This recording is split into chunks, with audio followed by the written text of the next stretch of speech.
Man, what an entertaining game.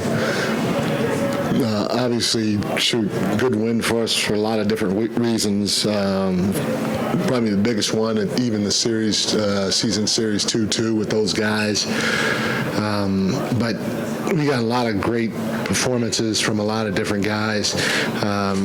Even a guy like Kessler, Duarte, those guys weren't even expecting to play tonight, and we throw them in the game. And whether they gave us 2 minutes or 5 minutes, we needed somebody to step up and play as hard as they could, and those guys did. And even taking it the other way, JaVale was expected to play, and at the last second we decided to go small. He's just been a phenomenal teammate.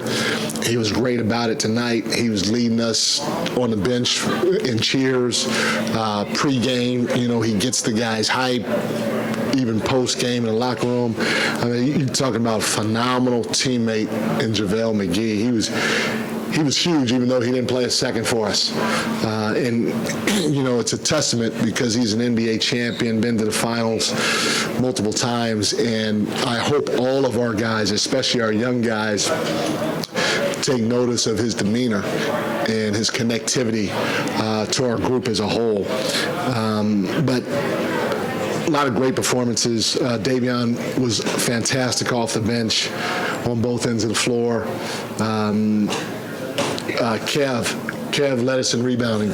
We've been on Kevin about rebounding and defending, and he did a phenomenal job in both of those areas for us tonight. Obviously, Domas with the 13 assists, Foxy with the 29 points, especially a couple of timely threes were huge. Keegan, you're not stopping Steph Curry at all. He's obviously a first ballot Hall of Famer, one of the all-time greatest. Steph has 18 or something like that in the first, and we just decided to try to match Keegan's minutes with him to see if Keegan can make him work, and they just throw a lot of different things at you offensively. Steph's a screener, and then Steph's a ball handler, and then Steph's coming off a flare, and then he's coming off a pin down. Just they do all types of things to get you confused, and they did, but he has 18 in the first and 15 the rest of the game. And again, you're not stopping him. You just hope to make him work, and we thought Keegan did his best to try to make him work those last three quarters.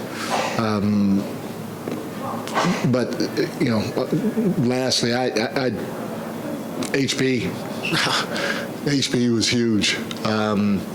As you guys know, throughout most of this year, I don't think I called a single play for him. And these last two games alone, just tonight, I called more plays for him tonight than I did the entire year combined. So I got to give him his due respect because he's come up big for us.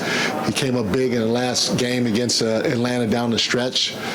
He came up huge tonight. Obviously, he was aggressive throughout the course of the game, and he kept us either in the game or extended the lead. And then down the stretch, when we looked a little out of sorts, I just called his number, put him in a spot that he's very familiar with, and he had two huge buckets for us. On top of that, big stop on Kuminga on the other end of the floor. Even Keegan had a great block. Foxy and Kevin's read to blitz Steph on that last play. Just really good basketball on both ends of the floor at times, most times, for us to close a tight game down the stretch versus a very, very good team. And, I've said this to you guys that those losses on the road really hurt, but they made us all self-reflect, starting with me, on what we need to do better down the stretch on both ends. And it's starting to show a little bit. So I'm extremely proud of our guys finding a way to get the win tonight in a tight ball game versus a very good team. Yeah, Mike, I was waiting for you to reference the Harrison defensive stop at the end. A lot's going to be made about the offense, over 40 threes from both these teams. Not what we really saw in the playoffs, but for the game to end with the HB stop and then Fox and Herter kind of forcing that Steph turnover there at the end, is that kind of the icing on the cake or cherry on top to win a game with two big defensive plays? For sure, because, everybody says, hey, you got to make plays offensively. You got to go get a bucket. You got to make the pass or do this or do that. You can make a play defensively. And, Kuminga's a heck of a young player. He's obviously going to be really, really, really good. And he's been a handful. He was a handful for us all night.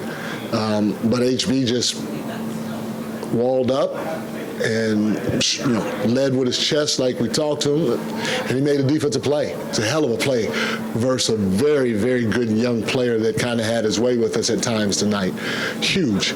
And then, Kev, we didn't necessarily say we were going to blitz at the time. If our guys got an opportunity, they know Steph's beat us before, that we don't want him to beat us. And so Kevin to react the way he did, Fox to continue to pursue and blitz Steph and see if somebody else was going to beat us. That was a huge defensive play that those guys made. So those two plays were just as big as HB's two buckets when we needed them.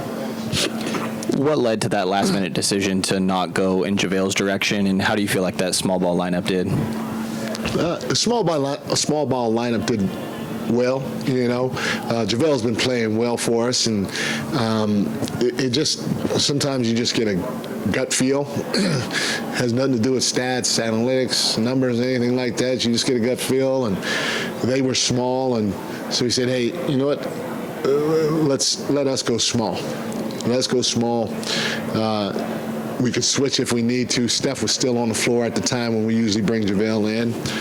Draymond's a handful with the basketball, and we went with it, and we thought it worked out okay in the first half, and so we went with it again in the second half.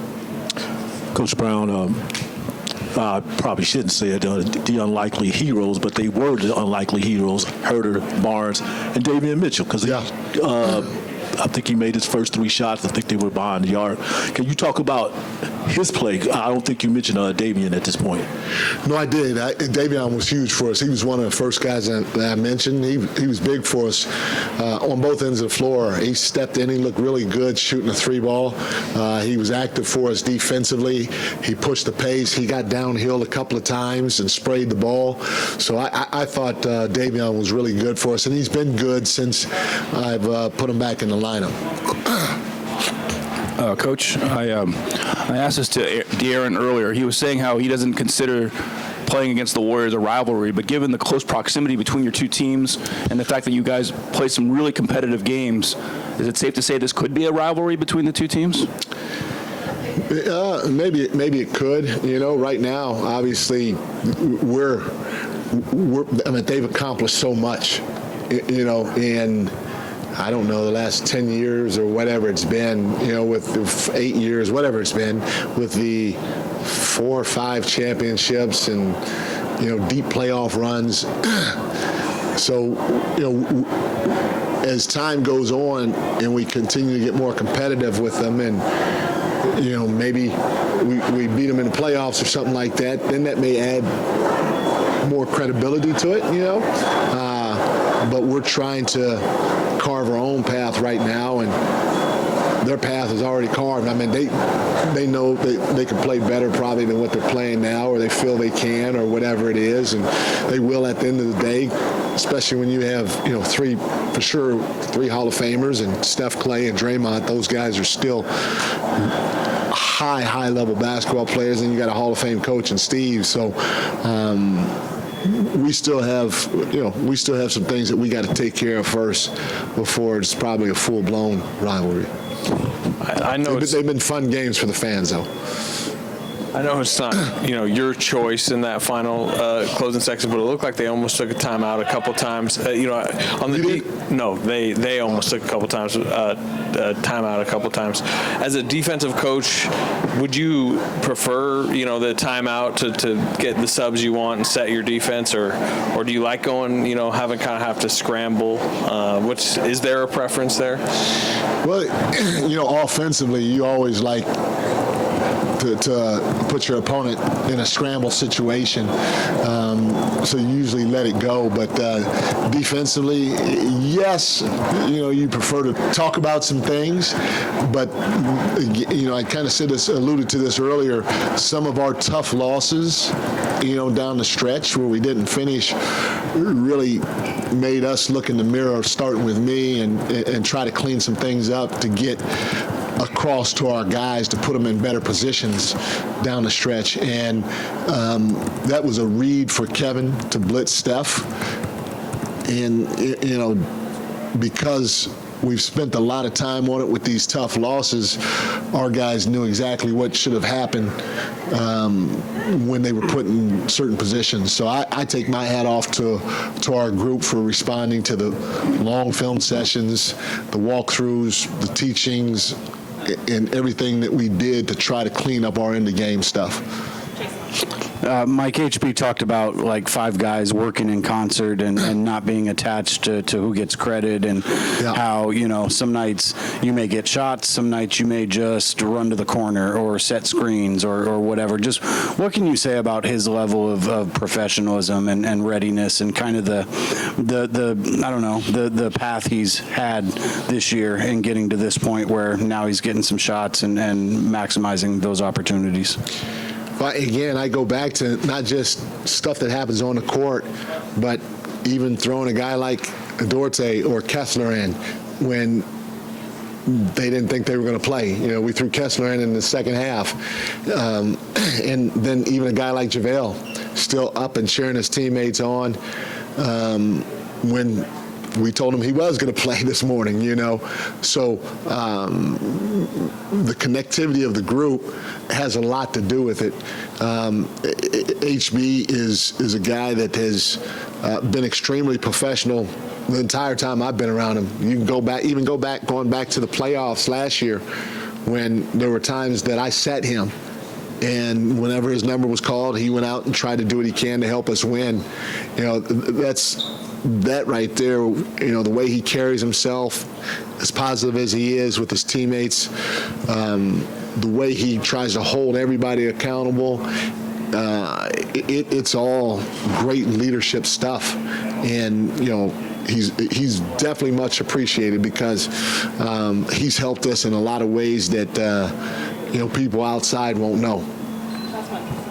Coach, you talked a little bit about Keegan, and I think before the game you used the word unfair when you were referring to the kind of defensive assignments that he's had this season.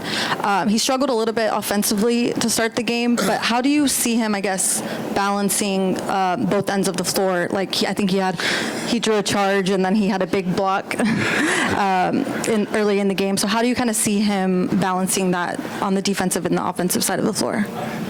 He's doing a great job for a young guy.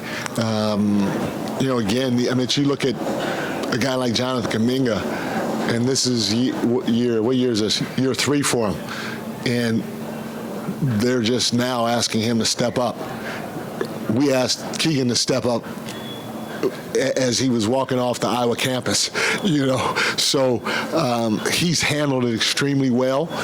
You wish he had time to develop like Kuminga and Moody and some other young guys around the league. And some people may say, well, look at the young fella in Orlando. The difference is, they weren't in the playoffs last year, and the pressure's not there when you're coming out of college or you're coming into the league right now to be an integral factor on both ends of the floor to help make the playoffs and make a playoff run. So Keegan's done a fantastic job handling it, and we're going to continue to put that pressure on him because he's shown he can handle it. Thanks, everyone. Thank you all. Thank you, guys.